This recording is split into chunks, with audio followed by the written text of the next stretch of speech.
This is CoastTV News at 11. A public hearing notice for a proposed development in Milton. Good evening. Welcome to CoastTV News at 11. I'm Brandon Ferguson. We begin tonight with developments in various stages in Milton. Sussex County is the fastest growing county in Delaware, and part of that is due to a handful of developments in Milton.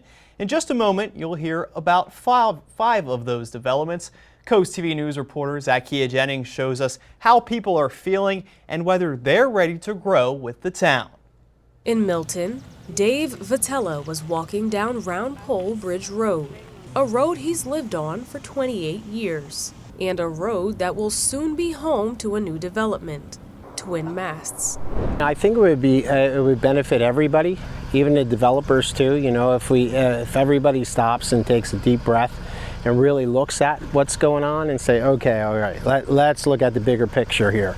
In Milton, there are 5 future developments. Some are already under construction, some just had their first public hearing. Those developments are twin masts on Round Pole Bridge Road, Symphony Glen and Windscape Farms on Petty John Road, Four Winds on Shingle Point Road, a new part of Cannery Village on Front Street, and the Granary on Sand Hill Road. Scott Sura lives just a stone's throw from the Granary construction. I'm a realist. I understand growth's going to happen. I just want it to be done smartly. And, you know, I want the elected officials to do their job, use due diligence to figure out what needs to be done, and act in the best interests of the constituents that they have. Milton is continuing to grow, with one of the possible new developments being Symphony Glen. If approved, it will go back here into this field, and 9 of those homes will be Sussex County Habitat for Humanity homes. That'll be the first time that these homes are in a development like this. In Milton, Zakia Jennings, Coast TV News. This just in tonight, a murder suspect is in custody. Joseph M. Green of Milford, Delaware, was put into custody around 6:45 tonight in Newcastle County in Bear by the U.S. Marshals Task Force and Delaware State Police Special Operations Team. Green is accused in the domestic-related murder in Philadelphia, which happened last night. He will be charged with first-degree murder and other felonies. Authorities say more details, including bond information, will be released tomorrow. An out-of-state lifeguard is facing charges after allegedly vandalizing lifeguard stands. Dewey Beach police say 18-year-old Mateo Gomez of Long Beach, New York, pushed 3 lifeguard stands into the ocean early yesterday morning. He's also accused of damaging other stands, along with trash cans, signs, and a beach shack. Police say they often see beach vandalism, with lifeguard competition happening this week in Rehoboth. This issue has become a trend. Every year, one of the beach towns discovers something that has happened in relationship with this event. Police are planning more beach patrols around this event in the future. 5 people were with Gomez, were interviewed by police and released in Dewey Beach. Visitors at Delaware Seashore State Park will have to stay clear of some areas starting Monday. Denrex says crews will be testing the sand bypass system around the Indian River Inlet. Crews will be moving large amounts of sands through high-pressure pipes from the south side to the north side. Entering the active work zones will be prohibited, as pumping operations will be dangerous. Those tests will run Monday through Thursdays for the next 4 weeks in that part of Sussex County. Also on Monday, emergency dredging operations will kick off in the Ocean City Inlet. The U.S. Army Corps of Engineers is performing the dredging to restore safety for boaters ahead of the White Marlin Open. Maryland DNR says the northern half of the harbor channel will be closed to boat traffic while dredging is performed. The operation is expected to take 8 to 10 days in Ocean City.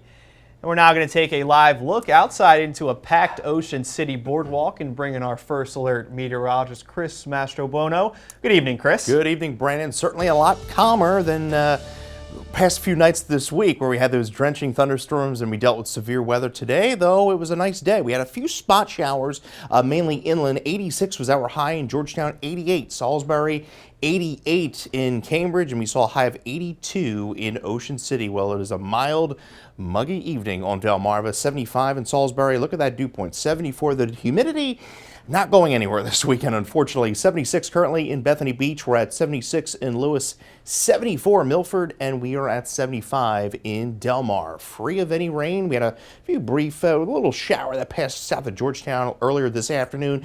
Mainly the shower activities are going to primarily be to our west. I think on the other side of the bay come tomorrow. We wake up to some fog, some low clouds along the coast, but burns off pretty quickly. We're up to 80 by 10, and we're going to be on our way to the mid to upper 80s tomorrow afternoon. So we are looking pretty good this weekend.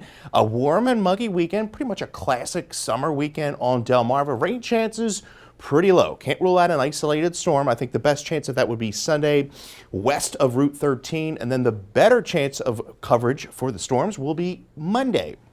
That comes with a cold front. That will bring the threat of some potential strong to severe storms as we go into Monday afternoon through Monday evening. We'll talk more about that coming up in the full 7-day forecast here in a little bit.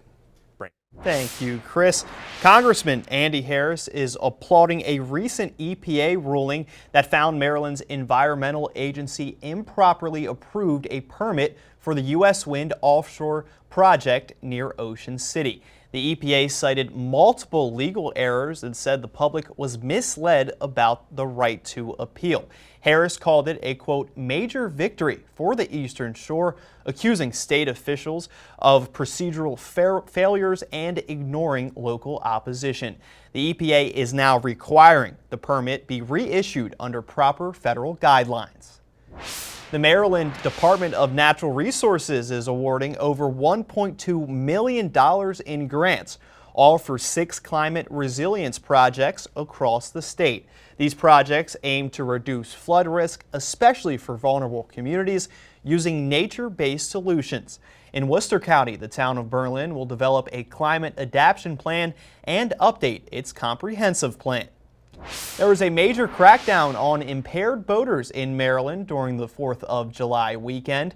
Maryland Natural Resources Police say from July 4th through the 6th, officers made 9 arrests for boaters operating while under the influence of alcohol. Those boaters now face up to $1,000 in fines and 1 year of jail time. NRP says they issued about 700 warnings, 150 citations, and 420 vessel inspections, and stopped about 310 vessels during the 3-day period in Maryland.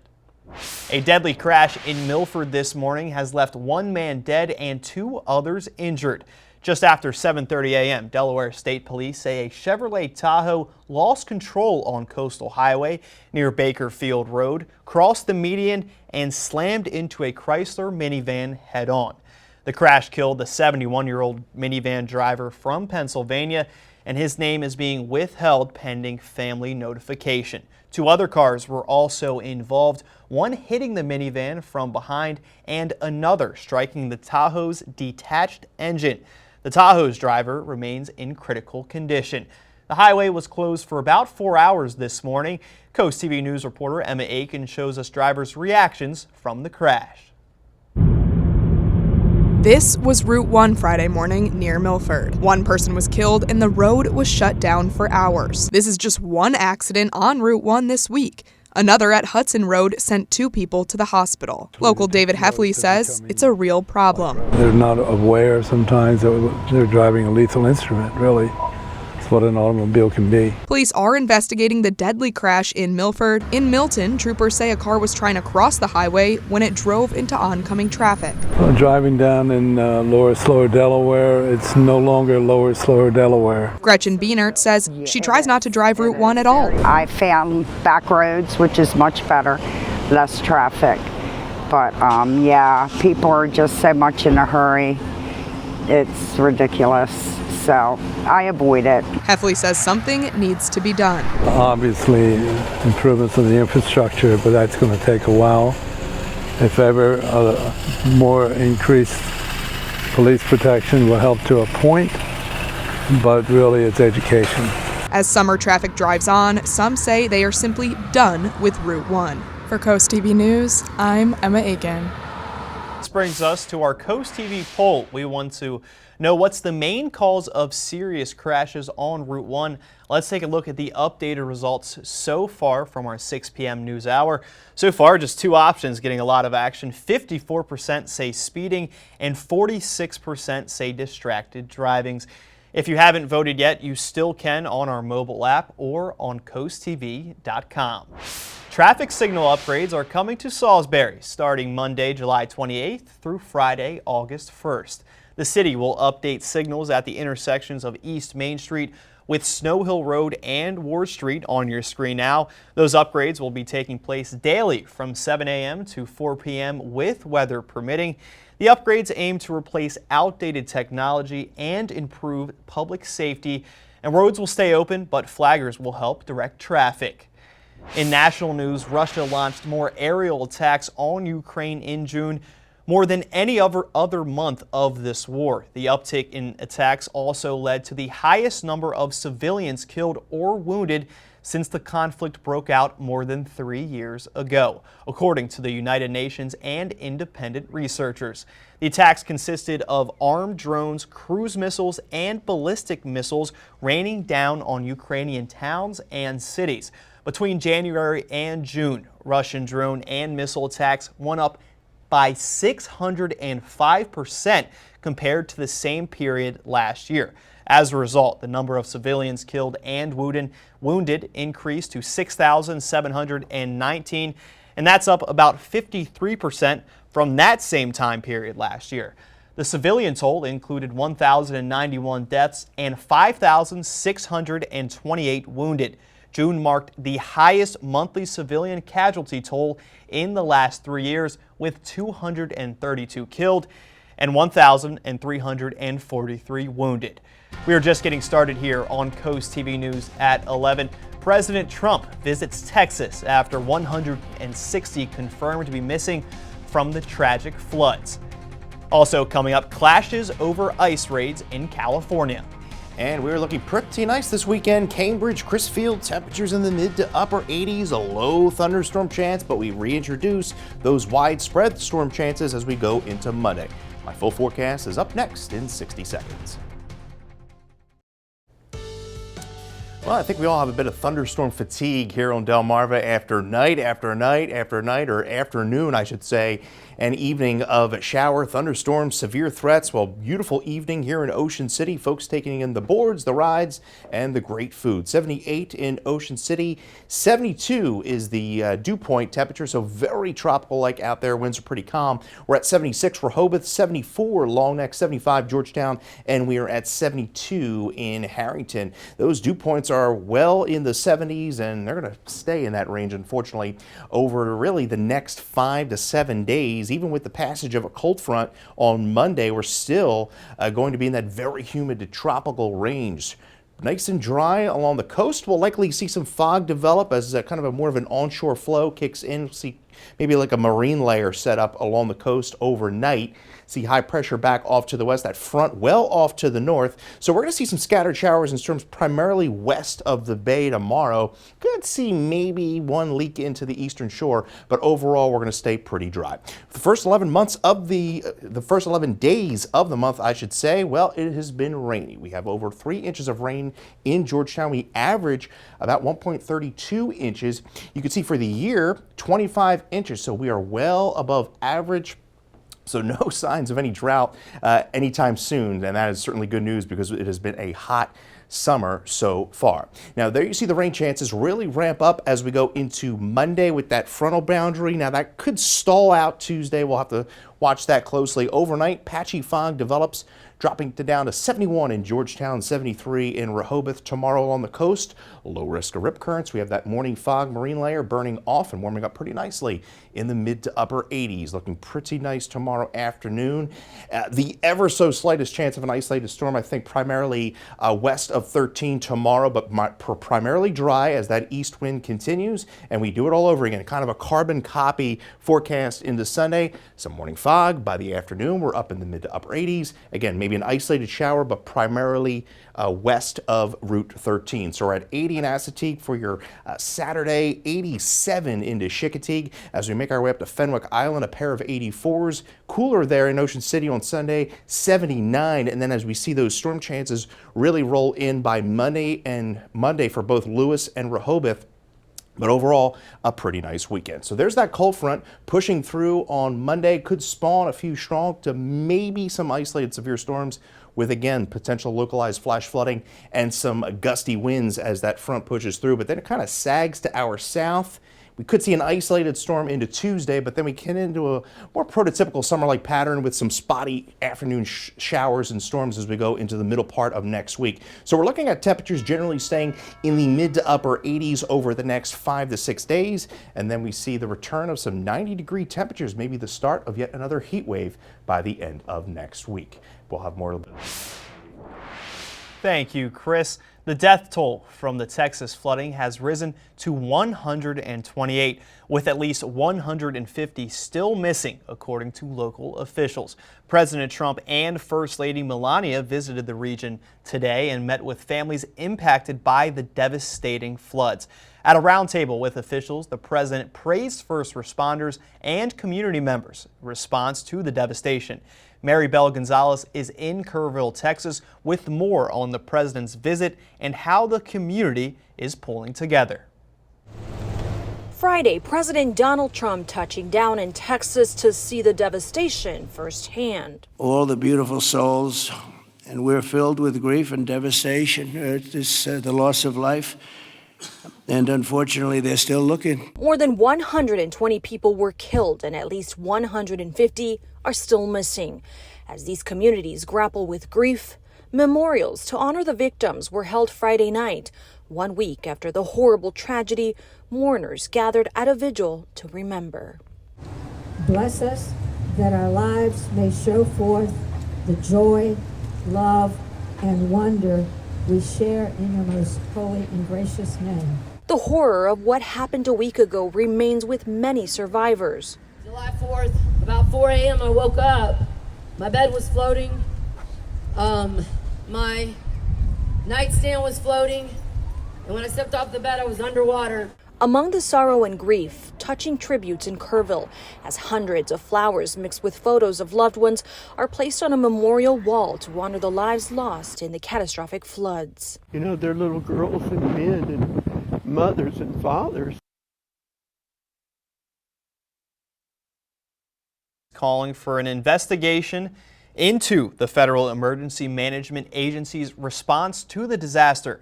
Democratic Congressman Jared Moskowitz believes the new cost control policies imposed by Homeland Security Secretary Kristi Noem may have delayed critical aid. He says the agency should have moved quickly to save lives, but instead got bogged down in red tape. Search and rescue teams reportedly did not arrive on scene until more than 72 hours after the flooding began.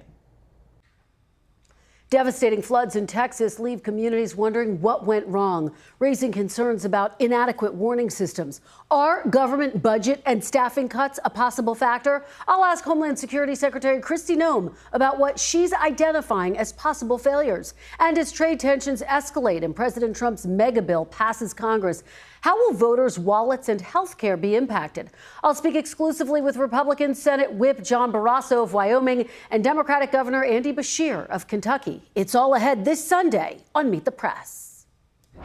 Now to the violent clashes as protesters try to block ICE agents from carrying out immigration enforcement operations, including at a cannabis farm in California, where there's late word that one worker has died. Tonight, we're learning more about this chaotic showdown between ICE agents who arrived at 2 Southern California cannabis farms executing search warrants and the protesters trying to stop them. This boy now looking for his mom, who he says is 2 months pregnant and among those detained Thursday. I went to go to get my mom, but I can't get her. Guadalupe Torres says her husband, a U.S. citizen and Iraq war veteran who works as a security guard here, was also detained. Video shows him arriving in his car, talking to agents, and later backing up as tear gas is deployed. Where is the Constitution in this? Where is the U.S. in this? Like, we fought for this. We fought for your freedom, and he's not even free. ICE tonight telling us Torres' husband was among several U.S. citizens arrested for assault. Border Czar Tom Homan condemning the violence against ICE agents, including these protesters throwing rocks at them. And the FBI tonight looking for this man appearing to pull out a gun and open fire on officers. What happened in California is just another example of protesters becoming criminals. And they've been emboldened by even members of Congress who compare ICE to Nazis and racists and terrorists. This latest clash comes after 2 violent incidents in Texas. In Alvarado, police say attackers opened fire during a planned ambush on an ICE detention center, wounding an officer. And in McAllen, an armed man was killed after shooting at a border patrol station. Back here in California, DHS saying 200 undocumented workers were arrested and at least 10 migrant children, some as young as 14, were found working there. This marijuana plantation is a clear-cut example of labor trafficking and child trafficking, which are heinous crimes. But immigrant advocates slamming President Trump's deportation efforts. What is the mood right now in this community? There's a lot of concern and a lot of fear to have the tear gas against civilians. The cruelty is the point. And the farm tonight says But first, coming up on the weekend, we have your cool things to do. That's up next. This is Coast TV News at 11. There's a lot of cool things to do this weekend. We start with a fun and creative event in Rehoboth Beach. At the Tanger Outlets in Rehoboth, they're teaming up with Crocs for a 2-day event packed with freebies and fun. Organizers say the event is called the Back to School Stop Experience, where people can score free gibbets, charms to customize their Crocs, visit a personalization station, and snap photos with your friends at the selfie backdrop. The free event takes place on July 12th and the 13th, but we're not done. There's more cool things to do here on Delmarva this weekend. Organizers say the Freeman Arts and Fun Fest features musical performances, face painting, and interactive art experiences, and more. This takes place on July 12th from 11:30 a.m. to 4:30 p.m. at the Freeman Arts Pavilion. And in South Bethany, the bike rodeo provides free safety inspections, gear giveaways, and kid bike courses and door prizes. That event is on July 12th from 10 a.m. to noon. Coming up here, the financial impacts from tragedies like the Texas flooding. Also coming up in sports, a rising star from the area gets to play on a bigger stage. And maybe we get a round of golf in tomorrow without dodging any thunderstorms. Wouldn't that be nice? Plenty of sunshine by the afternoon after some morning fog. Mid to upper 80s, so looking pretty good. We'll have a look at that 10-day forecast in minutes.